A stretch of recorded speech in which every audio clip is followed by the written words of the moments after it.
亲爱的朋友们，欢迎来到微光夜读。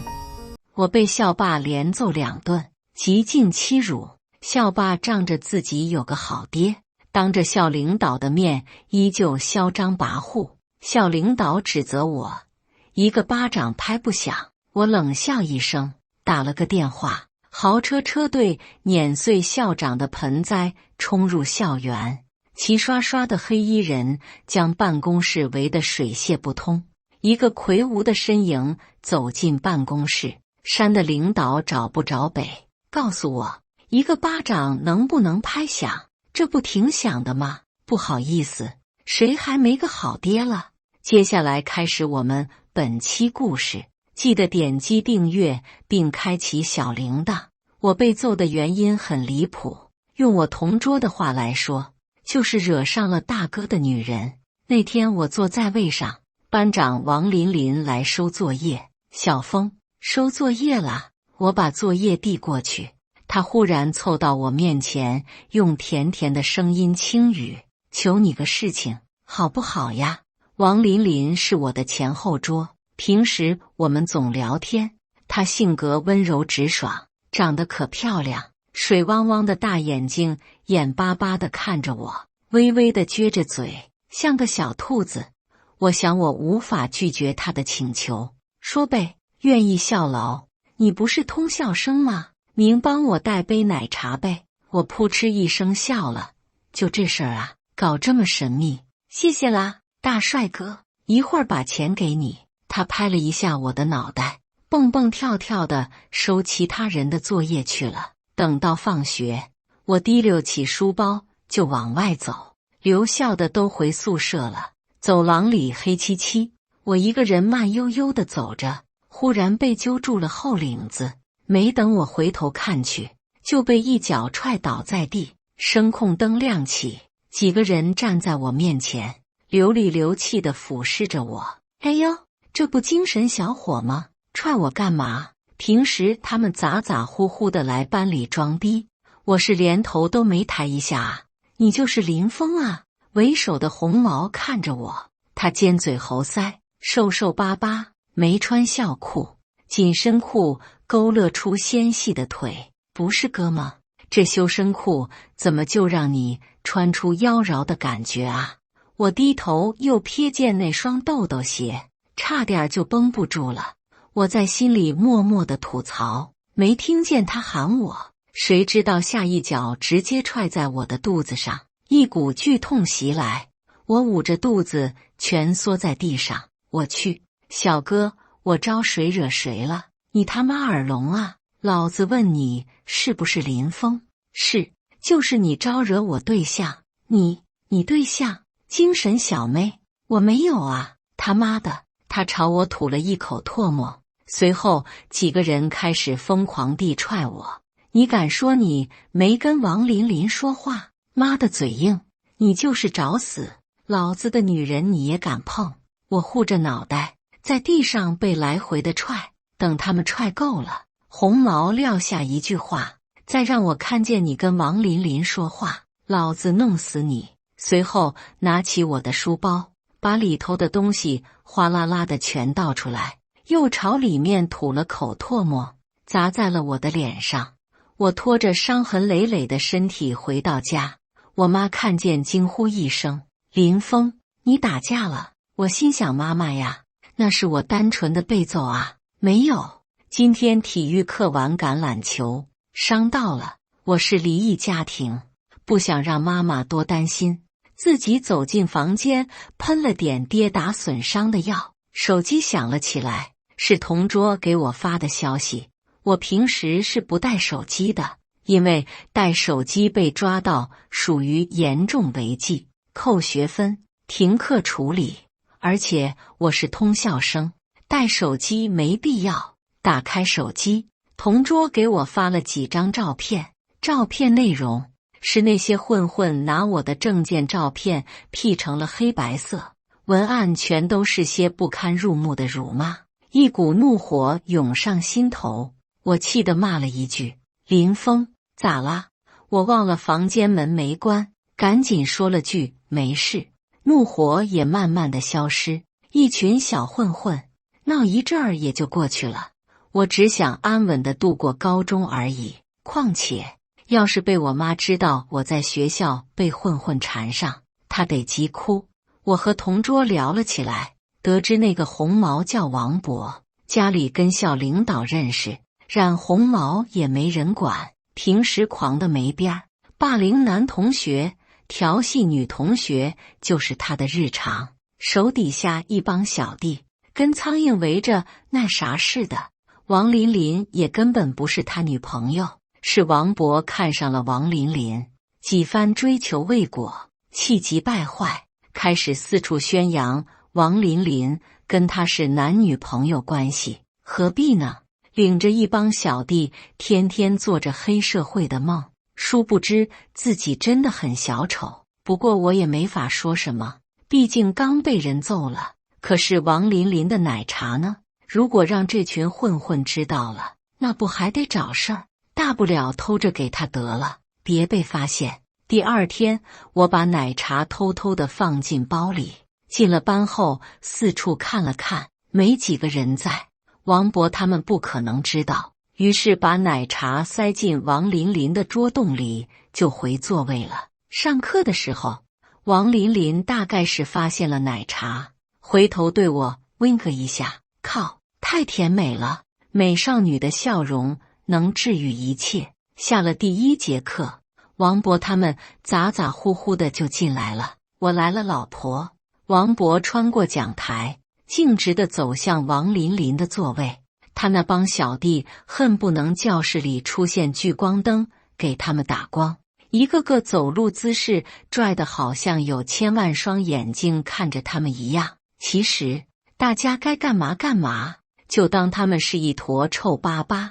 小学你是大哥，哥几个可能天天给你买可乐、辣条；初中你是混混头子，必须给你买几包烟抽。都高中了，还玩这套呢？干嘛呢？老婆。王博走到王琳琳桌子前，双手撑在人家桌子上，想学霸道总裁的头锤，还特意的看了我一眼，眼神就2个字：装逼。我没理，拆开一袋子薯片坐位子上吃了起来。Sorry 啊，小哥，我是佛系男孩，谁屌你？你有病吧？能不能滚啊？随后就听王琳琳大骂王博，站起来想离开教室，结果被王博一把抓住手腕。王博，我告诉你别太过分了，放开。不放。老婆，今晚请你吃饭好不好？我让我弟弟们从校外带了好吃的。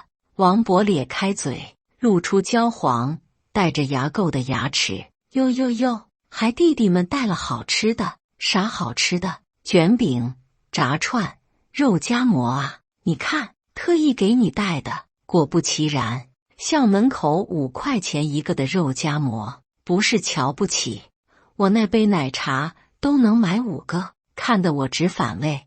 我站起来准备离开教室，忽然就听见王博喊：哇，老婆，你奶茶看起来好好喝呀，给我喝一口。我回头就看见王博抢过那杯奶茶，打算打开喝。王琳琳已经被气得说不出话了，几乎都要哭了，踮起脚去抢。你还我这杯奶茶不可以，我求求你，我给你钱，你能不能别缠着我了？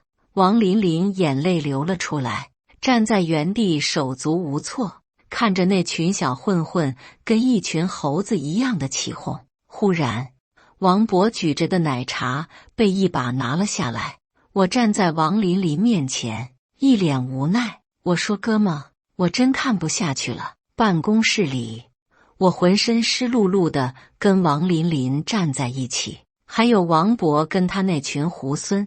啊不，小弟，说说吧，怎么回事？级部主任杨志推了推眼镜，看着我们。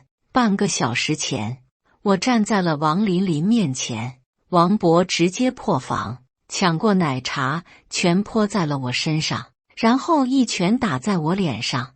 他那群小弟蜂拥而上，对我拳打脚踢，有的还去我座位上把桌子推倒，东西全摔在地上，其中有我的一块表，几本我很喜欢的精装书，我一直没有还手，直到王琳琳找来了老师，然后我们就来到了办公室。王琳琳哭着把事情从头到尾的说了一遍。杨志冷冷地看了我一眼，扭头看向王琳琳，我知道了，你先出去吧，我会处理的。王琳琳还想说什么，却被杨志一个眼神吓到了。你还想不想我给你处理？你先回去上课。王琳琳没法说什么，看了我一眼，出去了。杨志摘下眼镜，揉了揉眼睛，说道：王博，你说说怎么回事？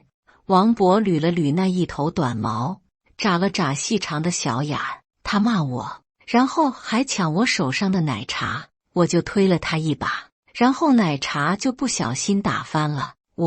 那群小弟开始应和王博，什么对啊对啊，就是推一下，你一言我一句，假的被他们说成真的。看着他们的嘴脸，我第一次开始真正的生气，怒火蹭蹭的就窜了上来。回想起同桌跟我说的王博家里跟校领导认识，我就已经明白了杨志接下来的路数。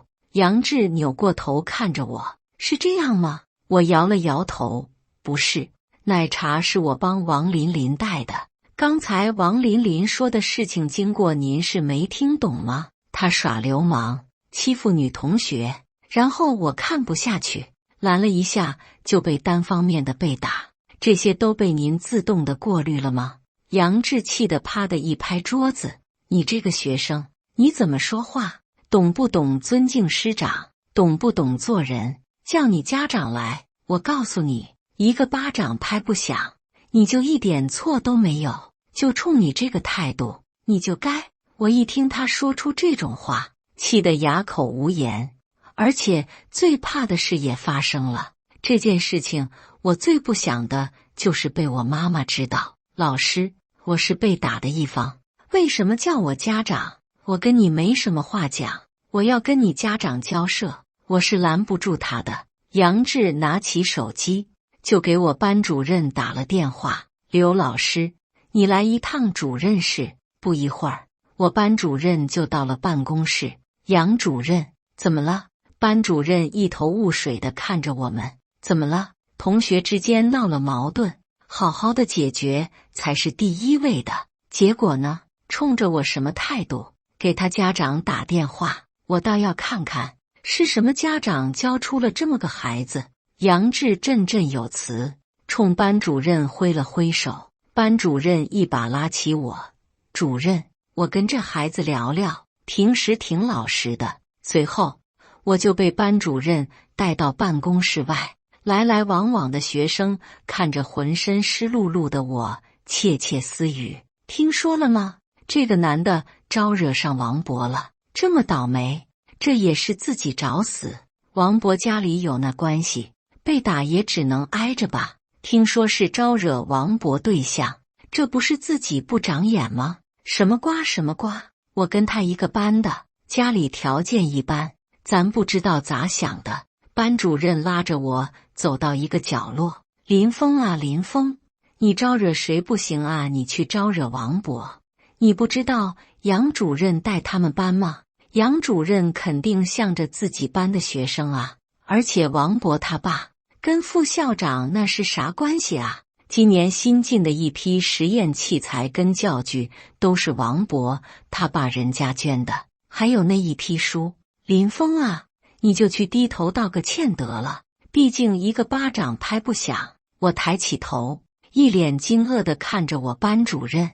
班主任被我的表情吓到了，看着我不可思议的眼神，他也开始有点不耐烦。老师，我只是不敢相信，您竟然让我说这种话，欺负同学，随便的动手打人，每天拉帮结派，违反校规，就连他头上那一头红毛，你们都当看不见。老师啊，如果这样的话，还有什么公平可言啊？校园欺凌不断的发生，难道你们……我已经说不下去了，扭头回到办公室，去你妈的一个巴掌拍不响吧！我指着王博，杨主任，找我家长可以，但是也要找他家长。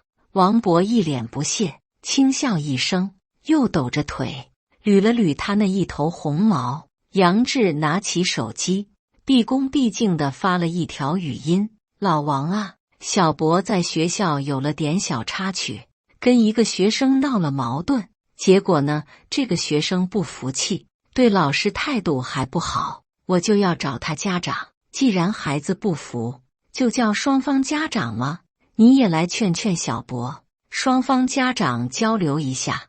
我跟班主任说了声去趟厕所，扭头就走了出去。路上我回了趟班，把湿透了的外套扔在桌子上。王琳琳走了过来，看来是刚哭过。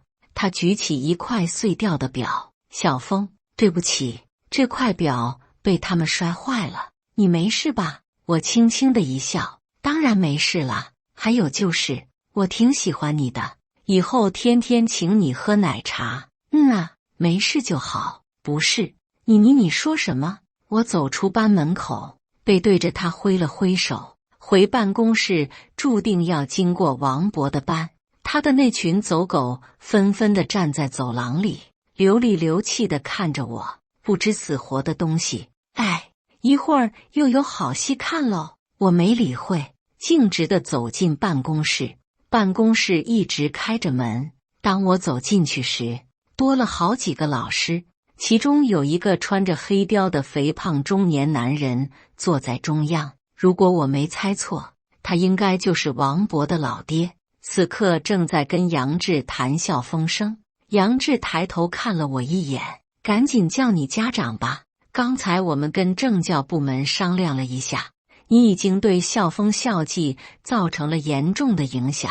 说白了，你离被开除不远了，一切取决于你的认错态度。此时的我一脸无所谓，我的一度忍让，被打，被欺凌，王琳琳被骚扰，结果告上公堂，最后换来的是我要面临被开的结果，真是贻笑大方。这样的学校不带也罢。王博，你信不信我一个电话，你要让你犯过的错付出代价？还没等王博说什么，王博的爸爸扑哧一声笑了。他长得像一只狗熊，简直不像是细狗王博的爹。王叔叔，您就是这么教育王博的吗？欺凌同学，在学校当混混，您难道真的心里一点数没有吗？王博一听这话，直接破防。林峰，我日你大爷！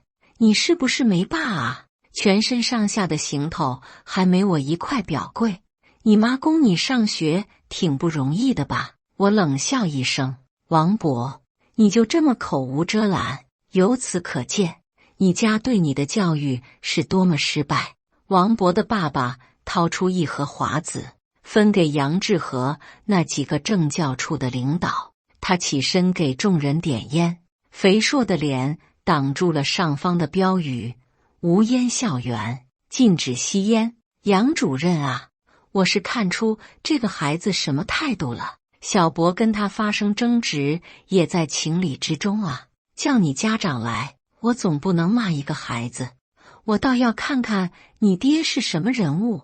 王博直接当着各位校领导的面掏出最新款的手机，伸到我面前，来，你给电话，你打吧。他嚣张跋扈地看着我，怎么着，不就是摇人吗？笑死我了。他又说，学校里我动不了你，有种就去校外试试。他当着校领导出言威胁，掏出手机，肆无忌惮，狂得没边。而这些他们却像没看见没听见一样，还在一旁谈笑风生。我接过手机，输入了一个令我既熟悉又陌生的号码。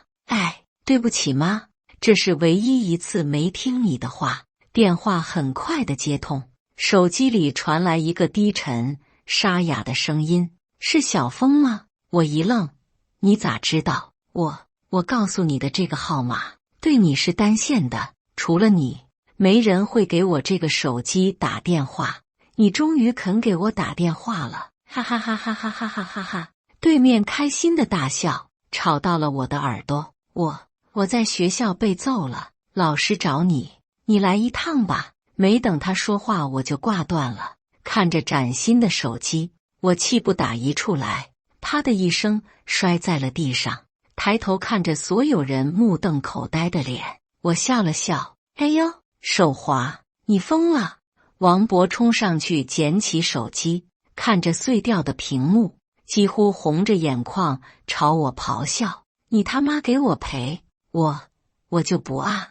你有本事找我家长赔啊！反正一会儿他就来了。我心想他奶奶个腿的，事到如今老子都快被开了，还给他们什么好脸啊？他们配吗？反正一会儿那个男人会解决一切的，管他的呢！摆不平我就滚蛋呗，反正这个气我是一点不受了。王博冲上来揪住我的领子：林峰，你找死！你是不是不想活了？我怎么着？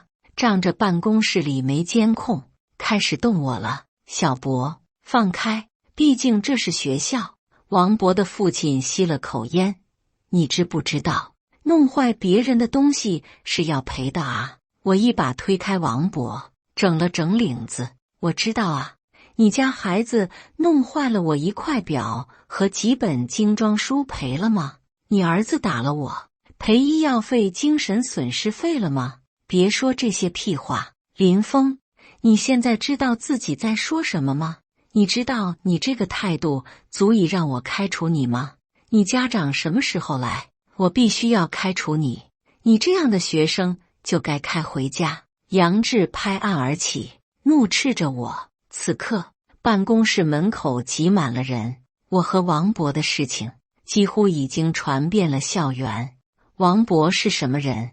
不能说是全民公敌，因为只要是正常人都会讨厌他，而那些跟他臭味相投的不算。于是，看热闹的开始越来越多。出去！杨志似乎只会大喊大叫，把看热闹的学生都吓走了。林峰，把门关上！我不，我扭头走在一边的沙发上坐下，把腿敲了起来。你是个啥啊，杨志？事到如今，老子啥都不在乎了。对于你 ，Who care 啊？你给我出去！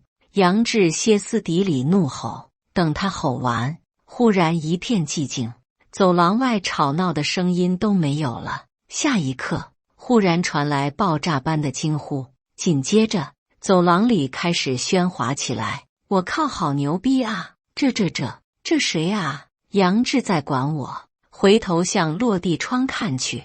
那些校领导连着王博的爸爸都看向了窗外，我也瞥了一眼，下一刻就惊呆了。引擎的轰鸣声响彻校园，一整个车队几乎是横冲直撞的驶进校园的，没人知道他们是怎么进来的。校园通往教学楼的路并不宽阔，刹那间就挤满了车。放眼望去，车队中最次的居然是奔驰大 G， 它宛如一只黑色的野兽，像是辆推土机般将校长最爱的几株盆栽全都碾在了车轮底下。而那辆黑的兰博基尼似乎知道自己的身价，随着大 G 的开路，加速地冲到教学楼前，打了一个转，一个急刹，地面上出现2道黑印子，喇叭声不断地响起。又一辆白色的丰田阿尔法开了进来，他的身后正跟着一辆加长林肯。短短时间，小小的教学楼前挤满了车，将路围得水泄不通。车门哗哗地打开，一个个身着黑西装的挺拔男人几乎是跳了下来，站成一整排，延伸到教学楼里，已经数不清有多少人了。只看见黑压压的一片，宛如乌鸦落满树枝，迎接他们的王。最后，劳斯莱斯幻影缓缓地驶进校园，不疾不徐。停车后，车门打开，一个金发小伙戴着墨镜下车，嘴里还叼着一根古巴雪茄。他拉开车门，吐掉雪茄，用手挡着车框，一个魁梧的身影低头下车，慢悠悠地穿过人群，杨志他们的脸色瞬间变了。王博父亲一时间呆住了。今天有领导来吗？几位校领导年如猪肝，摇了摇头。他们怎么进来的？这是要干嘛？那魁梧的身影，一袭黑色的风衣，大背头雷厉风行，身后跟着一位白发老者，也是衣着华丽，像是科研专家。而4、5个西装暴徒般的男人则是伴他们左右，还有一个人衣着朴素，看起来就像普通的中年男人，也跟随其中，气场太过强大，整个教学楼瞬间鸦雀无声。过了一会儿，只听见沉重的脚步声。杨老师，这……王博的爸爸目瞪口呆，而王博双眼放光，看着那些豪车。我去，这人谁啊？爸，这车好帅啊！杨志忽然惊呼一声。校长，一个肥胖的中年男人正跌跌撞撞地往教学楼方向跑来。不过办公室里的所有人已经顾不上校长了，脚步声由远及近，办公室的门打开了，看见是王琳琳走了进来，除了我以外的人都松了口气。杨志赶紧戴上眼镜，又冷下了脸。王琳琳，你来干什么？回去上。林叔叔，就是这里了。高大的身影出现在王琳琳的身后，那双眼睛深邃又透出一股子狠气，看向王琳琳又温柔起来。谢谢。王琳琳让出道路，一个个西装黑衣人顿时涌进办公室，吓得所有校领导都站了起来。黑衣人笔直地站定，围着办公室站了一圈，就连杨志、王博身后都站满了人。男人径直地走向我，摸了摸我的脑袋。小峰，爸爸让你受委屈了。我一把甩开他的手，一脸无奈。我说爸，你每次出场能不能不要搞得像黑道一样啊？爸爸抬起头，扫视了办公室一圈的人，顿时脸色阴沉的可怕。我可不是黑道，但是我听说有人在这里做着黑道的事儿，还欺负到我儿子头上了。办公室鸦雀无声，杨志吓得脸都青了。您是小峰的父亲，你他妈听不懂人话啊！几个西装暴徒逼近杨志，吓得杨志眼镜都掉地上了。不是，林先生，您听我说，咱孩子的问题，您没必要。孩子的问题，你告诉我，我儿子有什么问题？那位白发的老者站了出来，随手从一个黑衣人中拿过笔记本，扶了扶眼镜。从现在起，我是林少爷的私人律师。关于林少爷被打事件，我们已经掌握了确凿的证据。班级的监控录像你们还没来得及处理吧？我们也追溯到了几天前林少爷放学的晚上，王博等人故意的殴打林少爷。杨志急忙站起来，各位，孩子之间没这么严重哈。一个黑衣小弟上去给了杨志一巴掌，眼镜都给扇飞了。我他妈今年17，也是孩子，怎么着？你报警吧。王博的爸爸站了起来，一脸冷汗，颤颤巍巍地说：你们以为我不敢报警吗？只见那个衣着朴素的中年男人站了出来，不用报警了，我是咱市的局长，刚才他打你，我看见了，我们会处理，公了还是私了都由你决定。当然，警局一会还请在座的各位都去一趟，做个笔录，了解一下情况。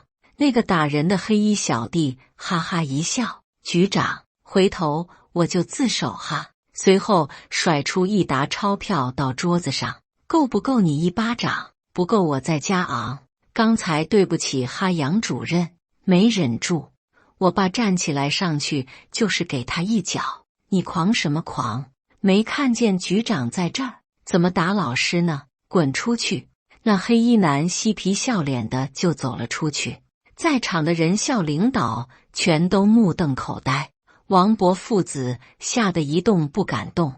别害怕，我们是讲道理的。这时候门一下子打开，校长扶着门喘息：“林总，您怎么来了？”也不说一声，门外又响起一阵跑动的声音，整齐的步伐由远及近，又是几个彪形大汉，衣着整齐。他们一堆人目不斜视，直接撞开校长，走进办公室。他们的肩上扛着2个巨大的沙发，大汉们把沙发往地上一放，恭恭敬敬地背手而立，站在沙发后。我看你们这没我的座位，我自己带了2把椅子，不过分吧？来，儿子，坐。我跟老爹2人咔地坐在沙发上，动作一致地敲起2郎腿。老张，报价。OK。校长被完全的忽视了。白发老者，也就是我所谓的私人律师，往前一站，开口犹如一道惊雷炸开。王博等人摔坏的那块表是 ES 埃尔切斯全球限定款，表身也是私人定制。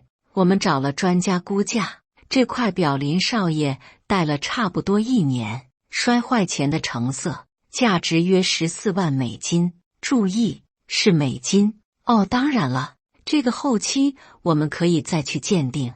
AS 王博顿时全身抖了起来，脸变得煞白，他那几个猢狲吓得直接坐在了地上。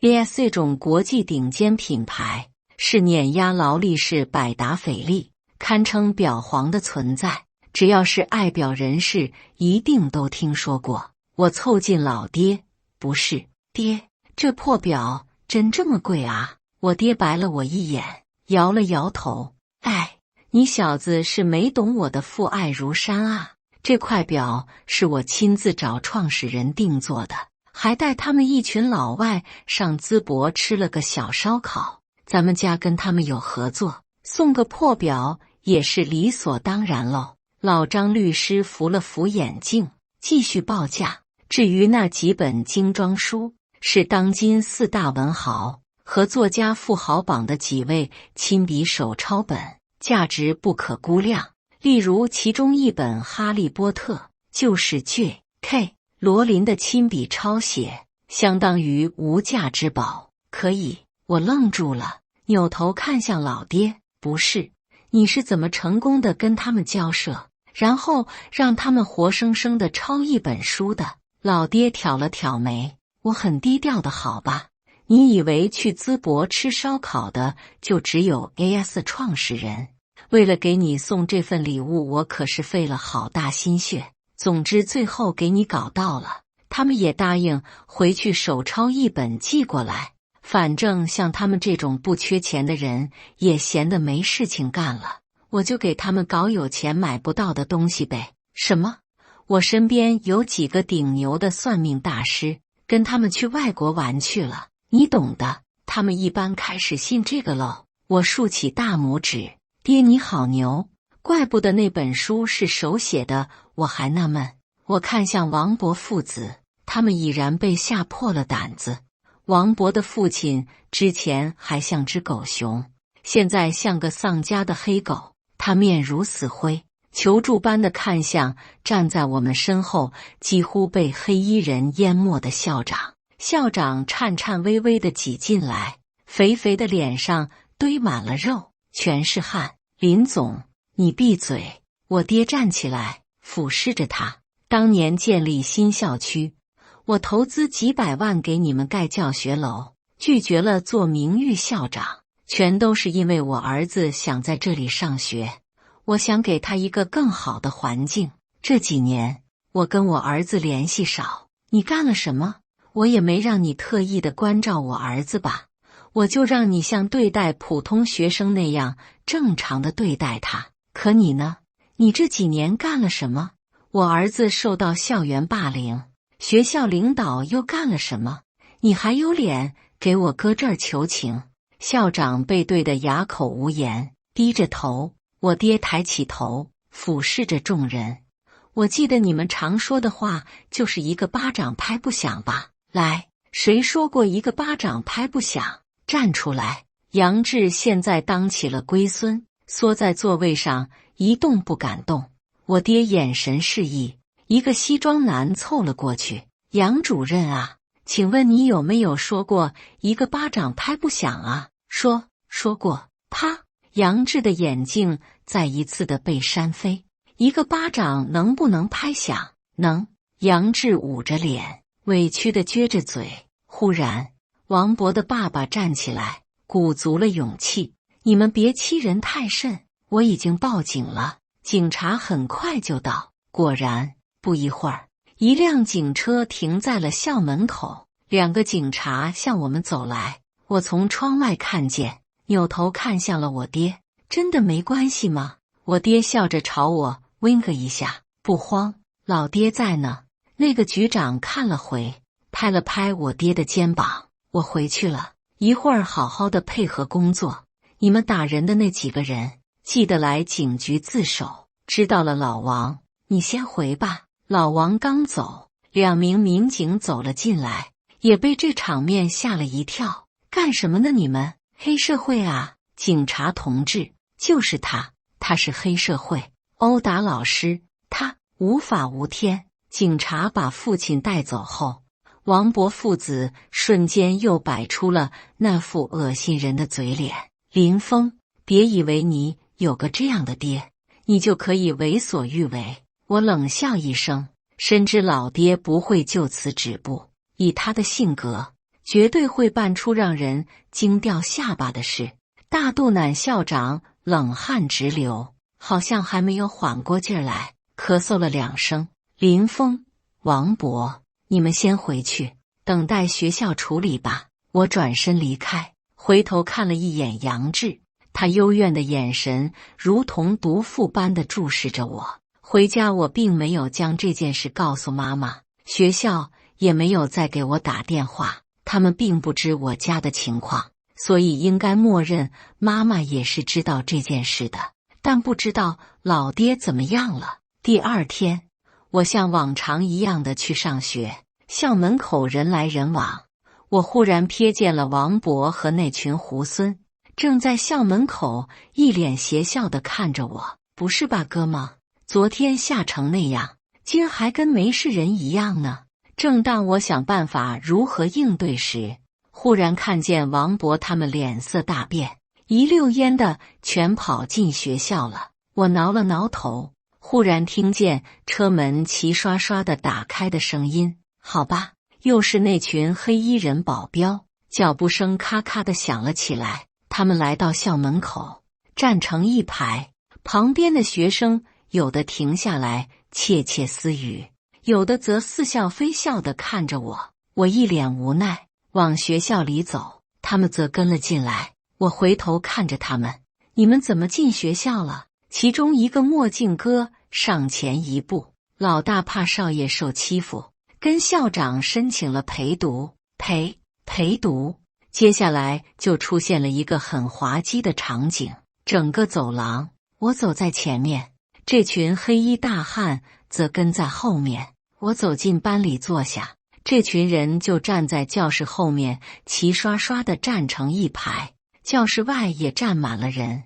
那个墨镜哥告诉我，什么时候欺负我的人消失在学校，什么时候他们才会离开。于是乎，在老爹没联系我的这几天，我班愣是没一个人敢路过时大声地说话。好玩的是，王博班门口还站了俩，只要王博他们一有动作，就跟着他们，连上厕所都守在门口，看王博敢怒不敢言吃瘪的样，我心中暗爽。不过，终于也有教职工向学校反馈，这样影响其他同学学习。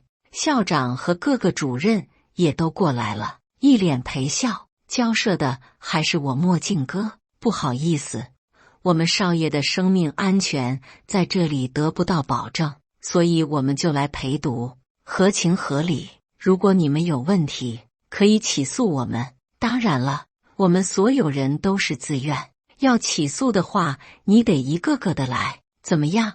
要从我开始吗？于是，我每天带着一群黑衣大汉走在校园，买东西有人刷卡，买饮料有人跑腿。因为我平时性格并不张扬，跟班里同学的关系都不错，所以班里的人渐渐的都对黑衣大汉放下了警惕，开始与他们交谈起来。甚至有几个花痴的女同学，看有几个与我们年龄相差不大的黑衣人长得帅，一下课就凑过去。还有王琳琳，有了一个御用的奶茶配送师。好吧，说起来有点无耻，我几乎在学校为所欲为，王博几乎都快被逼疯了。估计欺负人也得看看黑衣大汉在不在身后。大概过了半个月，老爹来到了学校，还是那个车队，一样的引擎咆哮，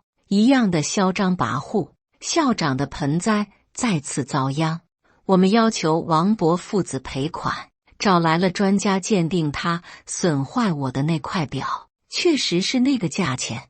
至于那几本作家亲笔手抄书，因无法定价，也就没办法赔，给老爹气够呛，直接反手一个起诉。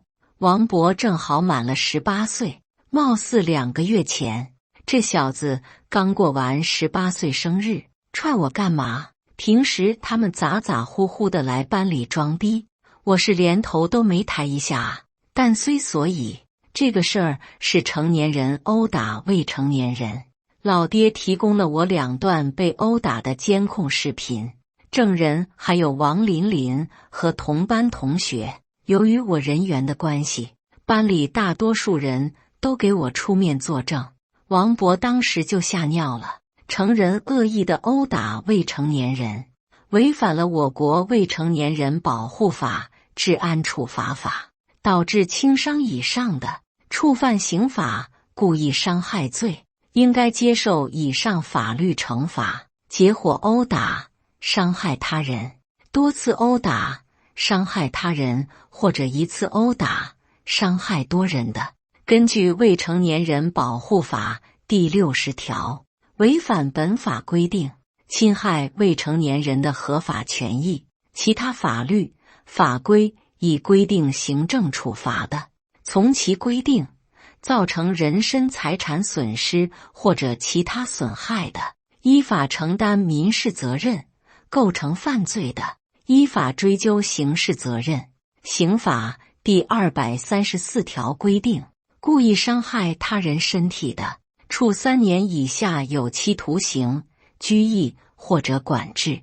而最终，王博得到了他应有的处罚。我们不接受和解，直接给这小子判了这个案底，要跟他一辈子。而我爹也盯上了王博父亲的家业，相信不久以后，我爹略施商业手法，王博家不管什么产业，注定会被搞垮，而王博就等着出来以后看着自己落魄的家后悔去吧。多少人因为被霸凌毁了一生，又有多少人因为校园欺凌留下终生的阴影。